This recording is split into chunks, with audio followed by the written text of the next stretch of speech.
Good afternoon. Group 2 mains. English எழுதவா தமிழ் எழுதவா? Myth, reality. ஸோ இது ரொம்ப ஒரு கான்ட்ரவர்ஷியலான கேள்வி. எல்லா மாணவர்களுடைய மனதிலுமே இருக்கக்கூடிய ஒரு விஷயம். என்ன அப்படின்னா, ஃபர்ஸ்ட் நான் உங்களுக்கு எதை சூஸ் பண்ணணும் அப்படின்னு நான் எதை சொல்லுவேன் அப்படின்னா, உங்களுக்கு நேச்சுரலா ஒரு பேசணும் இல்ல எழுதணும், நேச்சுரலா ரைட் பண்ணக்கூடிய சில விஷயங்களும் ஒன்று இருக்கு. இயற்கையாவே ஒரு டக்குன்னு ஒரு எழுதுனா ஒரு எழுத சொல்லி சொல்றேன் நான். ஒண்ணு இல்லை, இப்போ உங்களுக்கு காய்ச்சல், சரியா? ஹெட் மாஸ்டருக்கு ஒரு லெட்டர் எழுதுங்க அப்படின்னு நான் சொல்றேன்.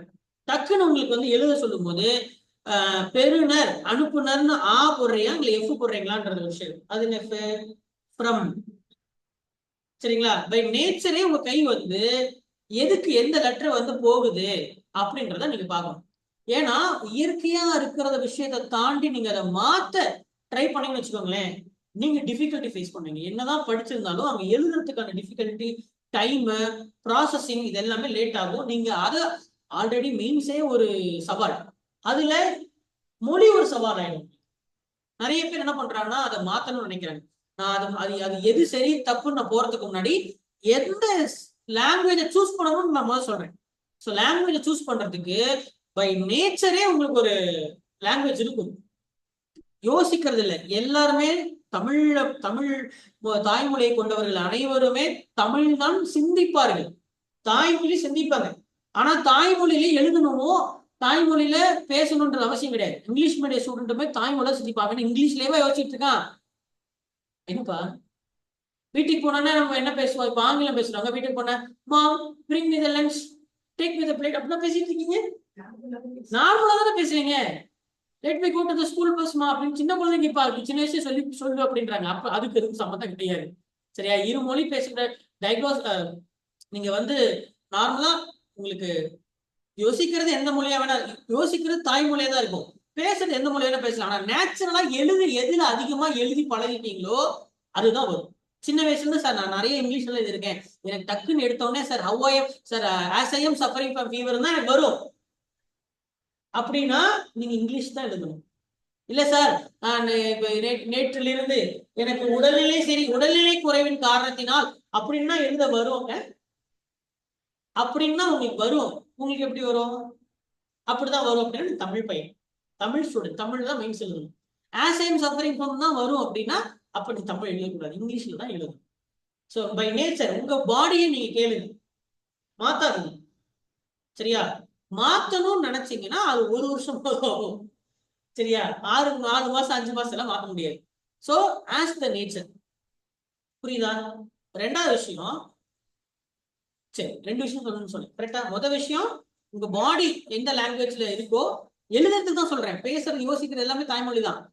பாடி எந்த லாங்குவேஜ்ல இருக்கோ எழுத பழகி இருக்கோ. இப்போ உதாரணத்துக்கு டிகிரி ஃபுல்லா நீங்க இங்கிலீஷ் மீடியம் படிச்சிருப்பீங்க, 12th வரைக்கும் நீங்க தமிழ் மீடியம் படிச்சிருப்பீங்க. அப்போ உங்களுக்கு டிகிரி 12th வரைக்கும் நீங்க தமிழ்ல படிச்சிருந்தாலும் சரியா, நீங்க அதிகமா எழுதுறது பேப்பரா எழுதுறது டிகிரியில தான். அதனால எனக்கு டிகிரியில எழுதுனால எனக்கு ஹேபிட் ஃபுல்லாமே, எனக்கு ரைட்டிங் ப்ராக்டிஸ் ஃபுல்லாமே இங்கிலீஷ்ல தான் சார் இருக்கு அப்படின்னா நீங்க தாராளமா இங்கிலீஷை சூஸ் பண்ணுங்க. சரியா? சார் எனக்கு தமிழ்ல, சில பேர் என்ன நினைப்பானா, சார் நிறைய படிக்கணும் இல்ல சார், நான் பிரிலிம்ஸ் வேற தமிழ்ல படிச்சிட்டேன். பிரிலிம்ஸ் நான் பொது தமிழ் எடுத்து படிச்சிருக்கேன், ஜெனரல் தமிழ் படிச்சிருக்கேன். சரியா? நல்லா கவனிக்கணும். அவன் ஒரு இங்கிலீஷ் மீடியம் ஸ்டூடெண்ட், பொது தமிழ் எடுத்து படிச்சிருப்பான். ஏன்னா பொது தமிழ் 100 மார்க் படிச்சிருப்பான். ஏன்னா அது யோசிச்சுட்டு இருக்க மண்டையில தான் ஓடிட்டு இருக்கு போல இல்லையா? இங்க கேக்குது. இப்போ English medium student general Tamil எடுத்து படிச்சிருப்பான். அதனால பிளஸ் ஜெனரல் தமிழ் இங்கிலீஷ்ல தமிழ்ல படிச்சது, ஜெனரல் தமிழ் படிச்சதுனால ஜிஎஸ்சியும் தமிழே படிச்சிருப்பான். இப்ப அவனுக்கு இருக்கக்கூடிய ஒரு அடிப்படை கேள்வி என்னன்னா, இப்ப நான் மெயின்ஸ் எப்படி எழுத அப்படின்னு கேள்வி இருக்கும். நான் இப்ப அதான் விளக்கிட்டு இருக்கேன். நீங்க இது பிரிலிம்ஸ் இல்ல, இது மெயின்ஸ். நீங்க மறுபடியும் முதல்ல தான் படிக்கணும். இங்க எழுதுறதுக்கு படிக்கிறது இது அப்ஜெக்டிவ் கிடையாது. ஃபேக்ட் மனப்பாடம் பண்ற எக்ஸாம் இல்ல இது. நீங்க என்ன பிரிலிம்ஸ் ஃபேக்டா படிக்கணும், மெயின்ஸ் பாயிண்டா படிக்கணும்னு சொல்லி கொடுத்துருக்கேன். புரியுதா? இப்ப காய்ச்சல் அப்படின்றது prelims, as I am suffering from அப்படின்றது மெயின்ஸ். சொல்றது விளங்குதா? கரெக்டா இல்லையா? இங்க நீங்க ஃபீவர் எழுதக்கூடாது, as I am suffering from தான் நீங்க ஆரம்பிக்கணும். அப்ப எனக்கு ஆஸ் ஐ எம் அப்படின்றது எனக்கு இங்கிலீஷ்ல தான் வரும் அப்படின்னா நீ நீ இங்கிலீஷ் மீடியம் ஸ்டூடெண்டா இரு, நீ ஜெனரல் தமிழே படிச்சிருந்தாலும் ப்ரிலிம்ஸ் தமிழே படிச்சிருந்தாலும் பை நேச்சர் நீங்க மீன்ஸ் இங்கிலீஷ்ல தான் போகணும் சொல்லி முடிச்சேன். 2 சினாரியும் சொல்லிடுறேன் சொல்ல. பிகாஸ் உங்களுக்கு ரைட்டிங் ஸ்கில் இங்கிலீஷ்ல தான் இருக்கு அப்படின்னா நீங்க இங்கிலீஷ்ல தான் போகணும். நீங்க வந்து இந்த சார் நான் ஜெனரல் தமிழ் எடுத்ததுனால நான் வந்து இந்த தமிழ்ல போறேன்னு சொன்னீங்கன்னா நீங்க சிக்கிப்பீங்க. ஏன்னா இது ரைட்டிங் எக்ஸாம்ங்கிறதுனால உங்களுக்கு டிஃபால்ட்டா நிறைய சொற்கள் வராது. சரியா? நிறைய பேர் இங்கிலீஷ் மீடியம் ஸ்டூடெண்டா இருக்கிறவங்களுக்கு தமிழ் எழுத்து ரொம்ப ஸ்பீடா எழுதுற எழுத்து. சரியா? அது மட்டும் இல்லாம வளைஞ்சு வளைஞ்சு எழுதுற எழுத்து. சரிங்களா? இப்போ ஒரு நீங்க எழுதுறது எல்லாத்தையும் ஒரு கோடா போடணும்னு வச்சுக்கோங்க. எழுதுறது எல்லாத்தையுமே அதை நூல் மாதிரி வச்சுட்டு அதை இழுத்து கோடாக்கணும்னா தமிழ் மீடியம் தமிழோட பேப்பர் எழுதுறது இவ்வளவு பக்கம் வருதுன்னு வச்சுக்கோங்களேன். இங்கிலீஷ் மீடியம் ஸ்டூடெண்ட் இவ்வளவுதான் வரும். சரியா? இப்ப கு அப்படின்னா உ உ ஈ ஆ சொல்லுங்களா? இப்படி நிறைய எழுதுறீங்க. இப்ப இது எல்லாத்தையும் கூ எடுத்து இப்படி விரிச்சு புரியுதா சொல்றது? இப்ப ஏ பி சிங்கிறது என்ன இல்லை, எதையாவது சுத்தவே இல்லை. சரியா? அப்போ இதுக்கு நிறைய டிஃபால்ட்டா டைம் ஆகும். அதனால நான் என்ன சொல்ல வரேன் புரியுங்க. டைம் ஆகுறதுனால இங்கிலீஷ் யூஸ் பண்ண சொல்லல. இந்த மாதிரி எழுத பழகினவனுக்கு சரியா தமிழ் மீடியம் ஸ்டூடெண்ட் அந்த டக்குன்னு எழுத பழகி இருப்பான், அவனுக்கு அது வரும். நீங்க இப்ப இந்த மாதிரி நீங்க என்ன ப்ரிலிம்ஸ் அப்படி உட்கார்ந்து எழுதிட்டு இருக்கீங்களா? நீங்க என்ன எழுதிருப்பீங்க நோட்ஸ்ல? வருஷம் ஃபேக்ட் பேர் தான் எழுதிருப்பீங்க. புரியுதா? அதனால நீங்க படிச்சது எந்த மொழிங்கிற விஷயம் இல்ல, எந்த மொழியில் நீங்கள் படித்தீர்கள் என்பது இங்க கேள்வி அல்ல. இந்த மொழியில் உங்களுக்கு எழுத சகஜமாக எழுத வருங்கிறது தான் கேள்வி. அப்ப சகஜமாக எந்த மொழியில் நீங்க எழுத பழகிருக்கீங்களோ அந்த மொழியை தான் சூஸ் பண்ணணும். மாத்த ட்ரை பண்றீங்க. சார் நான் இங்கிலீஷ் படி ஒரு ஜெனரல் தமிழ் எடுத்து படிச்சேன் நானு, அதனால நான் வந்து தமிழ் எழுதட்டுமா அப்படின்ற கேள்வி இருந்தா தவறு. நோ. புரியுதா இல்லையா? இப்ப சொல்லுங்க என்ன டவுட்? எடுத்துக்கலாமே. நீங்க ப்ரிலிம்ஸ் ஜெனரல் தமிழ் எடுத்து மெயின்ஸ் இங்கிலீஷ் எழுதக்கூடாதுன்னு அப்படிலாம் ரூல் இல்லை. நீங்க எப்படி எடுக்கிறது. சரியா? அவன் சொல்றது என்னன்னா நீ இங்கிலீஷ் எழுதுனா ஃபுல்லா இங்கிலீஷ்ல எழுது, 300 மார்க்குக்கும் இங்கிலீஷ் எழுதணும். தமிழ் எழுதுனா முழுசா தமிழ் எழுது எக்ஸப்ட் தமிழ் சொசைட்டி. ஏன்னா தமிழ் சொசைட்டி என்ன கொடுத்துருக்கான் பாருங்க. candidates may answer the question in this unit either in Tamil or in English. அப்ப எக்ஸப்ட் இந்த இதுதான். நான் என்ன சொல்வேன்னா நீங்க இதையுமே இப்ப இங்கிலீஷ் மீடியம் ஸ்டூடெண்டா இருக்கீங்கன்னா இதையுமே நீங்க தமிழ் எழுதணும் அவசியமே இல்லை. நீங்க இங்கிலீஷே எழுதிச்சு போயிடலாம். நீங்க நினைக்கிற அளவுக்கு அவ்வளவுலாம் டஃப்லாம் கிடையாது. உங்களுக்கு தகுந்த வேர்ட்ஸை நீங்க படிக்கணும். நல்லா புரிஞ்சுங்க. இப்போ இந்த வேர்டுன்ற ஒரு வார்த்தை வருது, அதனால சொல்ல வரேன். இப்போ சரியா? பாயிண்ட் புரிஞ்சா? பாயிண்ட் என்ன? பை நேச்சர் உங்களுக்கு எந்த லாங்குவேஜ் வருதோ அந்த லாங்குவேஜ் தான் நீங்க எழுதணும். ரைட்டிங் ஸ்கில் எழுதக்கூடிய மொழி மனப்பாடம் செய்த மொழி அல்ல. ப்ரிலிம்ஸ்ல நீங்க மனப்பாடம் செய்த மொழி, இங்க இது எழுதக்கூடிய மொழி. அதனால நீங்க உங்களுக்கு எது வருதோ அதை தான் நீங்க சூஸ் பண்ணணும். அது உங்களுக்கு கேட்டாலே தெரியும், உங்க கைக்கு தான் தெரியுது. சரியா? ரெண்டாவது, ஏன் முதல்ல இந்த கான்ட்ரவர்சி வருதுன்னா ரெண்டாவது முக்கியமான பாயிண்ட் என்னன்னு கேட்டா சோர்சஸ். படிக்க வேண்டிய இடம். நான் உங்களுக்கு சொன்னேன் எத்தனை சப்ஜெக்ட் ஸ்டாட்டிக், எத்தனை subject dynamic? 4 subject dynamic, 3 subject static. 3 subject static எங்கவே படிக்கலாம்னு சொன்னேன், ஸ்கூல் புக்லயே படிக்கலாம்னு சொன்னேன். ஸ்கூல் புக்ல நம்ம படிக்கலான்ற பட்சத்துல அது நமக்கு ஈஸியா இருக்கும். தமிழ் மீடியம் ஸ்டூடெண்ட்ஸ் என்ன பண்ணிடுவான், எடுத்து படிச்சிடும். கரெக்டா? டைனமிக்கு சோர்சஸ் ரொம்ப ரொம்ப கம்மி. சரியா? எதுலன்னா தமிழ்ல. சொல்றது இல்லைங்களா? சோர்சஸ் வந்து என்ன ரொம்ப கம்மி. இப்போ அதுவும் குறிப்பா சயின்ஸ் அண்ட் டெக் அப்படின்ற டாபிக்கா இருக்கட்டும், சரியா, டெக்னாலஜி பேஸ் பண்ண கரண்ட் அஃபேர்ஸ் பேஸ் பண்ண டாபிக்கா இருக்கட்டும், இந்த மாதிரி ஏரியா இருக்கு இல்லையா, இந்த மாதிரி ஏரியாவுக்கு தமிழ்ல வந்து என்ன கிடையாதுன்னா சோர்சஸ் கிடையாது. இப்போ உதாரணத்துக்கு மிசைல்ஸ் அப்படின்னு படிக்கிறீங்கன்னு வச்சுக்கோங்களேன், ஏவுகணை அப்படின்றத பத்தி படிக்கிறீங்க, இல்ல வந்து நியூக்ளியர் அப்படின்னு பத்தி படிக்கிறீங்க, இல்ல ரோபாட்டிக்ஸ் உங்களுக்கு ஃபர்ஸ்ட் சிலபஸ் என்ன கொடுத்துருக்கான், ரொபாட்டிக்ஸ் கொடுத்துருக்கான் இல்லையா? இங்க பாருங்க, ரொபாட்டிக்ஸ் அண்ட் அப்ளிகேஷன் அப்படி கொடுத்துருக்கானா?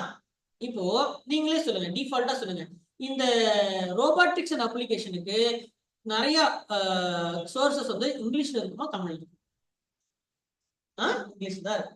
அப்போ இந்த மாதிரி ஏரியாவுக்கு நீங்க படிக்கிறதுக்கான டேட்டாவே உங்களுக்கு வந்து என்ன ஆயிடும், சிக்கலாயிடும்.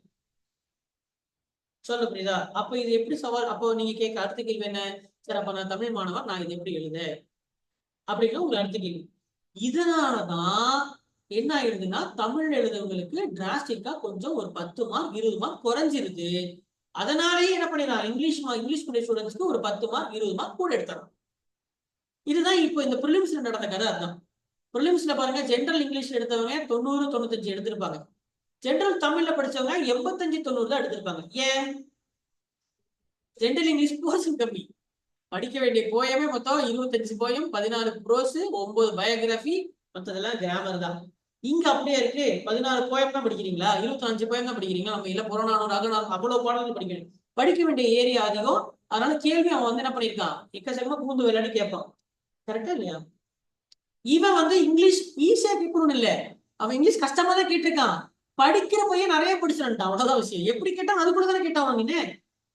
அதனால ஆன்சர் பண்ணிட்டான். சொல்றது புரியுதா? இங்கிலீஷ் ஈஸியா கேட்டான்னு அர்த்தம் இல்ல. அதுக்கு மேல எவ்வளவு கேட்டாலும் அதுக்கு மேல கஷ்டமா கேட்க முடியாது. ஏன்னா அவன் நிறைய படிச்சிருந்தான், போர்ஷன் கம்மி. அது டிஃபால்ட்டா அந்த மொழியிலே இருக்கிற பிரச்சனை. சப்ஜெக்ட்ல இங்க மொழியில இருக்கிற பிரச்சனை, சப்ஜெக்ட் இருக்கிற பிரச்சனை. இங்க டிஃபால்ட்டா இருக்கிற பிரச்சனை என்ன, science and technology current affairs எல்லாமே இங்கிலீஷ்ல தான் நிறைய இருக்கு. பிகாஸ் அறிவியல்ங்கிறது என்னதான், ஆங்கிலம் தான். சரியா? அப்போ இது எப்படி சந்திக்கணும் இந்த பிரச்சனைனா, இல்ல நீங்க இங்க நான் உங்களுக்கு ஒரு உதாரணம், இந்த சவால் சந்திக்க முடியாத நபர்கள் தமிழ் மாணவர்கள் தான் சவாலை சந்திக்க முடியாம மார்க் கம்மியா எடுத்துட்டு போயிடுறாங்க. அதனால அவங்க என்ன பிளேம் பண்றாங்கன்னா, இப்ப என்ன பிளேம் பண்ணாங்க, இங்கிலீஷ் மீடியம் ஸ்டூடெண்ட்டா பிளேம் பண்ணுவாங்க, ஆங்கிலத்து மேல பிளேம் வரும். கரெக்டா இல்லையா? அதே மாதிரிதான் இங்கேயும் ஆங்கிலத்து மேல பிளேம் வருது. சரியா? நீங்க இது என்ன பண்ணாலும் science and tech current affairs ஒரு போர்ஷன் இருக்கிற வரைக்கும், சரிங்களா, நீங்க இந்த பிரச்சனை இருக்கதான் செய்யும். ஹிஸ்டரியில இந்த பிரச்சனை வராது, பாலிட்டியில இந்த பிரச்சனை வராது. பாலிட்டியில வருமா? வராது. ஏன்னா பாலிட்டியில இருக்கிறதே அவ்வளவுதான். அந்த வார்த்தைகளுக்கு எல்லாத்துக்கும் தமிழ் வார்த்தை இருக்கு. ரொபாட்டிக்ஸ் இப்போ உதாரணத்துக்கு இது பாருங்க, இங்க பாருங்க சிலபஸ்ல பாருங்க, இங்க இன்விட்ரோ ஃபெர்டிலைசேஷன் கொடுத்துருக்கான். இந்த இந்த இந்த இதை பார்த்தீங்கனாலே இதை வந்து இங்கிலீஷ்ல இந்த வார்த்தைகள் எல்லாமே கேள்விப்பட்டிருப்பீங்க ஓரளவுக்கு. நானோ டெக்னாலஜி, நானோ டெக்னாலஜி தமிழ்ல நானோ நானோ தொழில்நுட்பம், அவ்வளவுதான். சொல்லுங்க. கிரிப்டோகிராஃபி தமிழ் என்ன? கிரிப்டோகிராஃபி தான். சொல்றது புரியுதா இல்லையா? இது தமிழ்ல நம்ம வந்து காஃபி எப்படி குழம்பி அப்படின்னு வச்சோம்னா எது டஃபா இருக்கும், அது கிரிப்டோகிராஃபினே நம்ம படிச்சுட்டு போயிடலாம். குழம்பிக்கு பண்ணலாம் அப்படின்னா, இ காமர்ஸ் அப்படின்னா இ காமர்ஸ் நம்ம சொல்லலாம், அது பிரச்சனை இல்லை. மெஷின் லேர்னிங், ஆர்டிபிஷியல் இன்டெலிஜென்ஸ், அது ஒரு வார்த்தை தெரியும், செயற்கை நுண்ணறிவு அப்படின்னு சொல்லுவோம். அப்போ இங்க பாருங்க, gamete intra fallopian transfer, cryo preservation of sperm, சரியா, விந்தணுக்களை பதப்படுத்துதல், சரியா. இந்த மாதிரி வந்து என்ன சிக்கல் வரும்னா, எஸ்என்டியை பொறுத்த வரைக்கும் சரி, கரண்ட் எஸ்என்டி மட்டும் இல்லை, கரண்ட் அஃபேர்ஸும் வரும். கரண்ட் அஃபேர்ஸும் இன்க்ளூடடா நமக்கு வந்து சோர்சஸ் இங்கிலீஷ்ல அதிகமா இருக்கு, தமிழ்ல கம்மியா இருக்கு. அப்போ இது எப்படி சால்வ் பண்றது, பதில் சொல்ல வரும். புரிஞ்சா எதனால இந்த பிரச்சனைன்றது புரியுதா? அப்போ எஸ்என்டில கொஸ்டின்ஸ் அதிகமா கேட்கக்கூடிய கேள்வி எல்லாத்துக்குமே இங்கிலீஷ் பையன் பேப்பரை ஃபில் பண்ணிடுவான், பேஜை ஃபில் பண்ணிடுவான், புது பாயிண்ட் ஒரு 10 பாயிண்ட் எழுதுவான். தமிழ் பையன் 10 பாயிண்ட் வராது, 5 பாயிண்ட் எழுதுவான். 5 பாயிண்ட் எழுதுறதுக்கு மார்க் அதிகமா வருமா, 10 பாயிண்ட் எழுதுற மார்க் அதிகமா வருமா? அப்போ அவனுக்கு எப்படியும் வந்து ஓவராலா இவன் வந்து என்ன பண்ணுவான், ஒரு 10 to 15 மார்க் உனக்கு அதிகமா கிடைக்கும். எங்க எடுப்பான்னு கேட்டா ஹிஸ்டரி பாலிட்டியில் இல்ல, சிஏ எஸ்என்டில எடுத்துருவோம். எஸ்என்டி சரியா, சுருக்கமாவே சொல்லுவோம், எஸ்என்டி சிஏல எடுத்துருவோம். இவனுக்கு அங்க லேக் ஆயிடும், அந்த பாயிண்ட் எதுக்கு மேல தெரியாது, அரைச்சமாவே அரைப்பான். 2வது பாயிண்ட் 3வது பாயிண்ட் ஒரே என்ன எழுதுன்னு தெரியாம அவங்க சுத்திக்கிட்டு இருப்பான். படிக்கிறான், கண்டுபிடிச்சாலும் மார்க் கம்மியா கொடுக்கும். அப்ப இதுக்கு என்ன பண்ணணும்னா, இந்த பாயிண்ட்டுக்கு நீங்க சார் அப்போ வந்து இதுக்கு தமிழ்ல நீங்க வந்து படிக்கணுமா, அப்போ ஒவ்வொன்றும் தேடி தேடி படிக்கணும்னா தேடி தேடி படிக்கிறது ஆக்சுவலா ரொம்ப கஷ்டம். தமிழ்ல நீங்க என்ன பண்ணுங்கன்னா, இங்கிலீஷ்ல படிச்சுட்டு இதை சால்வ் பண்றதுக்கு ஒரே வழி, சார் ஒண்ணு சார் இங்கிலீஷ்ல எழுதிக்கிறேன், இந்த பிரச்சனை எனக்கு வேண்டாம், நான் இங்கிலீஷை சூஸ் பண்ணிக்கிறேன் அப்படின்னா, நேச்சுரலா சில பேருக்கு தமிழ் இங்கிலீஷ் ரெண்டுமே வரும். சார் தமிழும் நேச்சுரல் எழுதுவேன், இங்கிலீஷ் நேச்சுரல் எழுதுவேன் அப்படின்ற மாதிரி 2 லாங்குவேஜும் சில பேருக்குலாம் இருக்கு. சொல்றது புரியுதா? புலமை, மொழி புலமை என்பது ஒண்ணுலதான் இருக்கணும் அவசியமே இல்ல. சிலருக்கு தான் இப்போ நீங்க இப்ப கமல்ஹாசன் எல்லாம் பாருங்களேன், கமல்ஹாசன் எல்லாம் பார்த்தா 9 மொழி பேசுவார். கரெக்டா இல்லையா? சில பேருக்குலாம் 3 மொழி தெரியும், ஹிந்தியும் தெரியும், தமிழும் தெரியும், இங்கிலீஷும் தெரியும்னா அவங்க சகஜமா இருக்கும். சரி எனக்கு தெரிஞ்சது, நான் இருந்தது ஒரு மொழி, அந்த ஒரு மொழியை தான் வச்சுட்டா குப்பை கொட்ட முடியாதுன்னா அவங்களுக்கு தான் அதை பதில் சொல்றேன். அவங்களுக்கு வந்து எஸ்என்டிசி என்ன பண்ணணும் இப்ப சொல்லி தரப்போறேன். நல்லா கவனிச்சு இந்த பிரச்சனை, இதை நீங்க கரெக்டா யூஸ் பண்ணிக்கிட்டீங்கன்னா, சரியா, கரெக்டா யூஸ் பண்ணிக்கிட்டீங்கன்னா நீங்க இந்த பிரச்சனையை கடந்து வந்துடுறது. சரியா? சார் எனக்கு 2 மொழியிலும் எனக்கு இங்கிலீஷும் கரெக்டா வருது, தமிழும் கரெக்டா வருதுன்னா கோ வித் இங்கிலீஷ். ஏன்னா இந்த பிரச்சனைக்கு நீங்க எக்ஸ்ட்ரா எஃபர்ட் போட தேவையில்லை. தமிழ் மட்டும்தான் சார் எனக்கு வருங்கிறவங்க நீங்க எக்ஸ்ட்ரா எஃபர்ட் போட்டு தான் ஆகணும். இந்த பிரச்சனை அதை 10 மார்க் 5 மார்க் உங்களுக்கு லேக் ஆகும், வேற வழி இல்லை.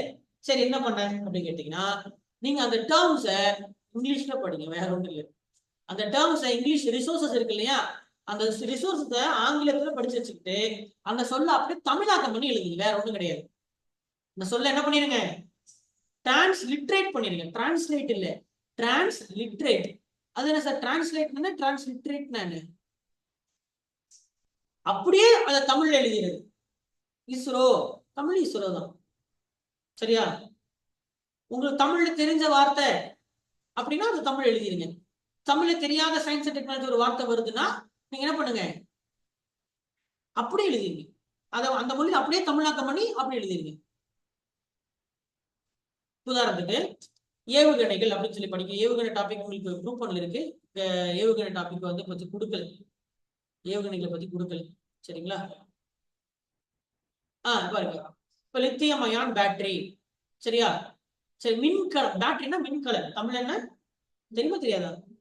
பேட்டரினா மின்கலம். என்னப்பா? சப்போஸ் எனக்கு டக்குன்னு வரல, அப்புறம் என்ன பண்ண,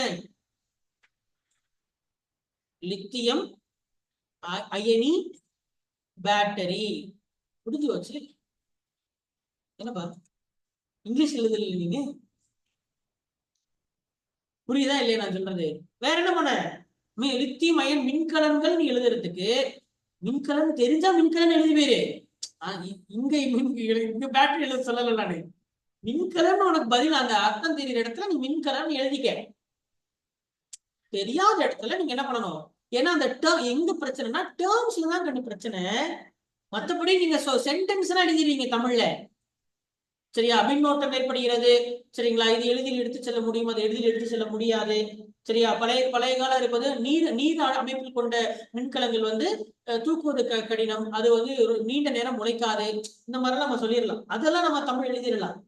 ஆனா என்ன, அந்த டிபிக்கல் சயின்ஸ் டேர்ம்ஸ் தான் சீக்கும். புரியுதா? அந்த டிபிக்கல் சயின்ஸ் டேர்ம்ஸ் நீங்க அப்படியே என்ன பண்ணிடுங்க, டிரான்ஸ்லிட்ரேட் பண்ணிடுங்க. Don't take risk. This is your only option. இல்ல ஒவ்வொரு வார்த்தையும் மொழிபெயர்த்தையும் ஒவ்வொன்றா தமிழ்ல தேடி பண்ணணும்னா அது உங்களுக்கு கஷ்டமான ஒரு வேலை. எத்தனை போய் தமிழ்ல வார்த்தை படிச்சுட்டு இருக்கீங்க? அப்படியே நம்ம தமிழ்ல படிச்சு அந்த சொற்கள் எல்லாமே தமிழ்ல மொழிபெயர்த்து உட்காந்து படிச்சுட்டு இருந்தாலும் அதே சொல் அங்க எக்ஸாம்ல கேட்கல என்ன பண்ணுவீங்க? சொல்றது புரியுதா இல்லையா? அப்போ தமிழ் மொழி மட்டும்தான் எனக்கு தெரியும் அப்படின்றவங்க வந்து படிக்கிறது ரிசோர்சஸ் இங்கிலீஷ்ல கிடைச்சா தேடி இங்கிலீஷ்ல படிச்சுக்க. சார் எனக்கு ரிசோர்ஸ் இங்கிலீஷ்ல தான் கிடைச்சிருக்கு அப்படின்னா ஆங்கிலத்துல படி. Science and technology and CA ஆங்கிலம் தான் எனக்கு கிடைத்துள்ளது. எது படிக்க வேண்டிய ரிசோர்ஸ் தான் ஆங்கிலத்தில் படித்து விட்டு தமிழில் எழுதிக்கொள். ஏன்னா நான் என்ன சொன்னேன், ரிசோர்ஸ் நிறைய இல்ல தமிழ்ல. நீங்க போய் ரிசோர்ஸை உருவாக்கிக்கிட்டு யார் கொடுப்பான்னு தேடிட்டு இருக்கிறதுக்கு அதுல நீ செலவழிக்கிற வீண் நேரத்தை நீ இப்படி பண்ணிட்டு தமிழாக்கம் செய்து விட்டு எழுதி, மொழிபெயர்த்து எழுதுறதை விட தமிழாக்கம் பண்ணிடு.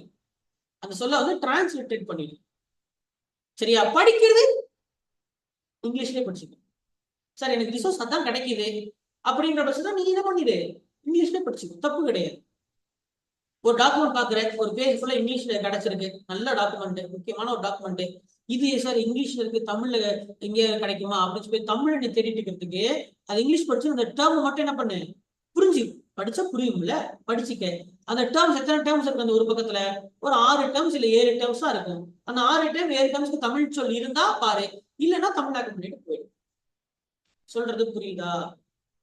நீ ரோபாட்டிக்ஸ்க்கு தமிழ்ல சொல்ல தெரியறதுக்கு ரோபாட்டிக்ஸ் எழுதிட்டு போறது பெட்டர்னு சொல்ல வரேன். இப்படி பண்ணலாமானா பண்ணலாம், வேற ஆப்ஷன் இல்ல.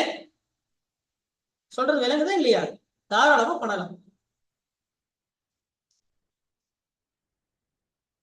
அப்போ 2 விஷயம் நல்லா இருக்கும். இப்படி பண்ணீங்கன்னா உங்களுக்கு அங்க இங்கிலீஷ் மீடியம் ஸ்டூடெண்ட்ஸ் எடுக்கக்கூடிய எக்ஸ்ட்ரா மார்க் உங்களுக்கு அது கிடைச்சிடும். நீங்களும் எழுதிட்டீங்களே. சொல்றது புரியுதா? தமிழாக்கம் செய்துவிட்டு எழுதிடு. படிக்க வேண்டியது ஆங்கிலத்தில் தான் கிடைத்தது என்றால் ஆங்கிலத்தில் படிக்க தயக்கம் கொள்ளாது. தயக்கம் கொள்ளாமல் ஆங்கிலத்தில் கிடைத்த விஷயங்களை ஆங்கிலத்தில் படித்துவிட்டு அதை தமிழாக்கம் செய்து எழுதுவதே தமிழ் மாணவனுக்கு சிறந்த ஒரு விஷயமா இருக்கும். இதுதான் ஒரே வழி. சரியா? ஏன்னா புதுசு புதுசா ஒரு டேர்ம் வரும், பிட்காயின் வரும், கிரிப்டோ கரன்சின்னு வரும். அதுக்கெல்லாம் இனிமேல் என்ன பண்ணுவாங்க, அதை தமிழாக்கமே செய்வாங்க. நிகர் நாணயம், இணைய நாணயம் இனிமேல் தான் பண்ணணும். அவன் பண்ணான்னா உட்காந்து நிகர் நாணயம்ன்ற அந்த வார்த்தையை நீ உட்காந்து தேடிட்டு நீங்க அதை எப்போ உட்காந்து எழுதிட்டு புரியுது நான் சொல்றது? ஆஹா இல்ல, science and tech full and full இங்கிலீஷ்ல படிக்கும் நான் சொல்லவே இல்லை. சரியா? ஒரு 2 வருஷம் 5 வருஷம் பழைய இப்ப பிட்காயின் நிகர் நாணயம் வந்துருச்சு. புதுசா ஒரு வார்டு வருதுன்னு வச்சுக்கோங்களேன். அதுக்கு இப்போ வைஃபை தெரியும் உங்களுக்கு, வைஃபை இருக்கு, லைஃபை புதுசா வந்திருக்கு தெரியுமா? சொல்றது விளங்குதா? தெரியாது, இப்பதான் வந்திருக்காது. Light fidelity, wireless light fidelity. இது எவனா ஒரு தமிழ் அறிஞர் அதை தமிழ்ல மொழிபெயர்க்கணும்னு உட்காந்து நீங்க காத்துட்டு கிடக்கிறதுக்கு அது லைஃபை இங்கிலீஷ் தான் கிடைக்குதா, இங்கிலீஷ்ல படிச்சுட்டு அதை நீ எழுதி இப்படி எழுதிட்டு போ, லைஃபை எழுதிட்டு போ, முடிஞ்சு வச்சு. ஏன் கஷ்டப்படுற? சொல்றது விளங்குதா? அப்ப இங்கிலீஷ் மீடியம் ஸ்டூடெண்ட்ஸ் உனக்கு லைஃபை பத்தியும் 5 பாயிண்ட் அழகா படிக்க முடியும். நீங்க தமிழ்ல மட்டும் தான் எனக்கு கிடைக்கும்னா தமிழ்ல இது கிடைக்கும் ரிசோர்சஸ், ஆனா அங்க 3 வரி தான் இருக்கும். சரியா? எப்படி ரேடியோ அலைகளை பயன்படுத்துவது போல ஒளி அலைகளை வைத்து லைட் வேவ்ஸ் வைத்துட்டு தகவலை கடத்தக்கூடிய தொலைத்தொடர்பு சாதனம் தான் லைட் ஃபிடலிட்டி. சொல்றது அப்ப ஒரு வரி தானே கிடைக்குது. இங்கிலீஷ் மீடியம் ஸ்டூடெண்ட்ஸ் வந்து அது ஒரு வயர்லெஸ் கம்யூனிகேஷன், இது ஒரு வயர்லெஸ். ஆமா ஆமா அஃப்கோர்ஸ் எக்ஸ்பிளனேஷன் தான் எழுதுவீங்க. அந்த இப்ப நான் சொன்னேன் இல்லையா, எக்ஸ்பிளனேஷன் நீங்க தமிழ் மொழியில இங்கிலீஷ் மொழி எழுதிடலாம்ப்பா, அங்க சிக்கல் வராது, சொல்லுதான் சிக்கிப்பீங்க. அதுதான். அப்போ அஃப்கோர்ஸ் ஒரு பாயிண்ட் தானே கேட்கறான், லைஃப் என்னதான் கேட்பான்னு சொல்ல வரேன். சரிங்களா? அப்போ வந்து என்ன ஆயிடும், புதுசு புதுசா ஒண்ணு கண்டுபிடிச்சிட்டே இருக்காங்கல்ல, அப்போ வேற வழி இல்லை. அவன் இப்ப ரீசெண்டா கண்டுபிடிச்சு விட்டுருப்பான். இதுக்கு அவன் நம்ம என்ன தமிழே கண்டுபிடிச்ச மாட்டோம், வெள்ளக்காரன் கண்டுபிடிச்சு வெள்ளக்காரன் தான் பேர் வைப்பான். அது நம்ம ஆளுங்க பேர் வைக்கிறதுக்கு ஒரு 5 வருஷம் 6 வருஷம் ஆகும். சரியா? டீங்கிறது வெள்ளக்காரன் பயன்படுத்துறது, அவன் வந்து டீ வச்சுட்டு போயிட்டான். நம்மளும் டீனே படிச்சுட்டு இருந்தோம், இப்பதான் அதை தேனின்னு மாத்திட்டாங்க. கரெக்டா இல்லையா? மாத்திட்டாங்கன்னா ஓகே, அதை தெரிஞ்சு படிச்சாலும் ஓகே. நான் இப்ப சொல்லிட்டு இருக்கேன், கிடைக்கலன்னா உட்காந்து மண்ணு கட்டிட்டு இருக்காது, நான் தமிழைத்தான் பிடிச்சிட்டு பண்ணாதீங்க. சரியா? அப்போதைக்கு உங்களுக்கு கிடைக்கிற டேட்டாஸ் ரிசோர்சஸ தேடினதை படிச்சுக்க வச்சுக்க, அதை என்ன பண்ணு புரிஞ்சிக்க, அதை தமிழ்ல எழுதிட்டு போ, இல்ல தமிழாக்கம் பண்ணிட்டு எழுதிட்டு போ. நான் ஒரு 60-70% தமிழ் இருக்குப்பா. நான் கொடுக்குறது உங்களுக்கு நான் உங்களுக்கு கொடுத்துருவேன், மெட்டீரியல்ஸ்லயே கொடுத்துருவேன். சொல்ல வேண்டியதுதான். நான் புதுசா வரக்கூடிய ஒரு டேர்ம் இருந்ததுன்னா சொல்ல வரேன். ஸ்டெம் செல்ங்கிற ஸ்டெம் செல் தான், ஸ்டெம் செல்ஸ் அப்படின்றது படிப்பீங்க. என்ன எழுதிருப்பீங்க, ஸ்டெம் செல் அப்படின்னா ஸ்டெம் செல் எழுதிட்டு போயிருங்க, பிரச்சனை கிடையாது. ஸ்டெம் செல் டெக்னாலஜி இருக்கா, அது போல ஸ்டெம் செல் தொழில்நுட்பம் எழுதிட்டு போயிருங்க, முடிஞ்சு வச்சு. சரி, ஸ்டெம் செல் தமிழ் சொல் தெரியும் அப்படின்னா குருத்தணுக்கள் எழுதிட்டு போங்க. இதுக்கும் மார்க் வரும், இதுக்கும் மார்க் வரும். சார் குருத்தணுக்களா, இப்போதான் சார் நான் கேள்விப்படுறேன், ஸ்டெம் செல்ல கூட தெரியும் அப்படின்னா என்ன பண்ணிட்டு இருக்கோம், அதுக்கு நீங்க ஸ்டெம் செல் தமிழ் எழுதி போறதா பெஸ்ட். பாத்தீங்களா? என்ன சொல்ல? அப்ப தெரியாத பட்சத்துல நீங்க ஒவ்வொன்றா உட்காந்து தமிழுக்கு மாத்தி மாத்தி தேடிட்டு எனக்கு அப்படிதான் கிடைக்கணும்னு மல்லு கட்டினீங்கன்னா தான் அந்த 10 மார்க் 5 மார்க் போயிடுறது. அந்த பையன் சிரமப்பட்டு என்ன பண்றான், அவனும் எழுதுறான் இவனும் எழுதுறான், இவன் மார்க்கை இழந்து விடுவான். ஆட்டோமேட்டிக்கா பிளேம் யார் மேல விடும், இங்கிலீஷ் மேல விடும். அதுக்கு ஒரே வழி, syllabus science and technique current பிரிச்சு தூக்குறதும் ஒரே வழி. அதை பண்ணுவாங்களா? பண்ண மாட்டாங்க. அப்ப இருக்கிற வரைக்கும் இதுதான் பிரச்சனை. உடனே எனக்கு இருமொழி, மறுபடியும் I will summarise the point, listen carefully. ஆங்கிலம் தமிழ் இருமொழியிலும் பேதம் இல்லை என்றால் ஆங்கிலத்தை தேர்ந்தெடு. சரியா? தமிழ் மட்டும்தான் எனக்கு சிறந்த எழுதுறதுக்கு வரும் அப்படின்னா அறிவியல் மற்றும் தொழில்நுட்ப பாடத்தை மற்றும் கிடைக்காத பட்சத்தில், தமிழ் கிடைக்காத பட்சத்தில் ஆங்கிலத்தை படித்துவிட்டு அறிவியல் சொற்களை தமிழாக்கம் செய்து விட்டது, முடிந்துவிட்டு. தேங்க்யூ. ஏதாவது டவுட் இருக்கா?